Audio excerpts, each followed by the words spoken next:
কোনো ধরনের কোনো অপকর্ম আমরা কাউকে করতে দেবো না, সে আওয়ামী লীগের দোষর হোক, বিএনপির দোষর হোক, সে যেই হোক তার বিরুদ্ধে আমরা অবস্থান আমাদের ঠিক রাখবো ইনশাল্লাহ। স্বৈরাচার সরকারের দোষর আমাদের গাজীর ঘনিষ্ঠ সহযোগী নীলা, মহিলা ভাইস চেয়ারম্যান নীলা, যিনি বিগত দিনে আমাদের বিভিন্ন ফসলের জমি, মৎস্য চাষ করার জমি, ধান ক্ষেতের জমি ইত্যাদি জায়গা জবরদখল করে ভরাট করে রাখছিল। এখন আমরা দলীয়ভাবে আমরা একটা পদক্ষেপ নিতে যাচ্ছি যে এখন যাদের জমিতে জোরপূর্বক বালি ভরাট করে রাখা হয়েছিল তাদের জমিগুলো আমরা পুনরুদ্ধার করে তাদেরকে ফিরিয়ে দেব। কিন্তু এই ফিরিয়ে দেওয়ার উছিলায় যখন নাকি আমরা সবাই ঐক্যবদ্ধ হয়েছি, আমরা বিএনপি অঙ্গ সংগঠন ঐক্যবদ্ধ হয়েছি, ওই সময় এই নীলার ভাই বকুল এবং বিভিন্ন সহযোগী লোক ওনারা আইসা আমাদের বিরুদ্ধে অবস্থান নেয়। আমরা কোনো ধরনের কোনো ঝগড়া বিবাদে যাইনি। আমরা আইনি প্রক্রিয়ায় এবং সাংবাদিক এবং আমাদের এলাকার মানুষের সমবেত হয়ে তাদের বিরুদ্ধে আমরা যে কোনো সময় যে কোনো স্টেপে আমরা যেতে বাধ্য হব। কারণ তারা বিগত দিনে মানুষদের আমাদের রূপগঞ্জ ইউনিয়নের 2 নং ওয়ার্ডে বিভিন্ন মানুষকে বিভিন্নভাবে হ্যারাসমেন্ট করেছে।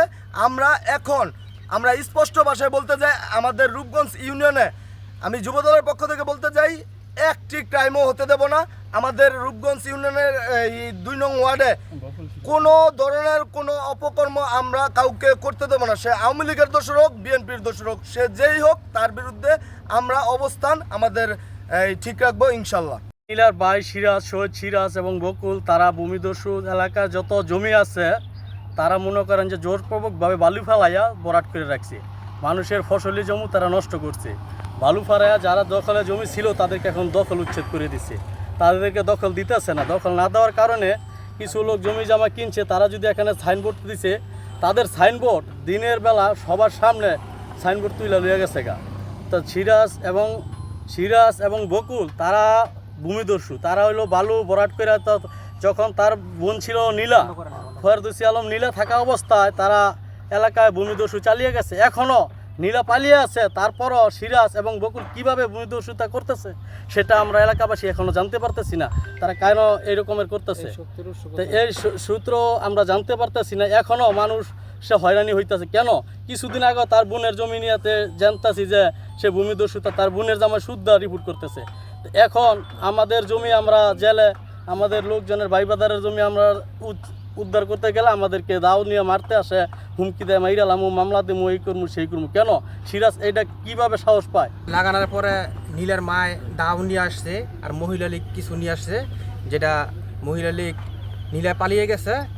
আর ওর কিছু কর্মী আছে নীলার এই মহিলা লীগ, ওনাদের নিয়ে আজকে দাও সেন নিয়ে এই সাইনবোর্ড নিয়ে ফেলাই দিচ্ছে। মানুষের জায়গা দল করতে গেলে সিরাজ আর হামলা হুমকি দেয়, মামলা দিয়ে হয়রানি করে।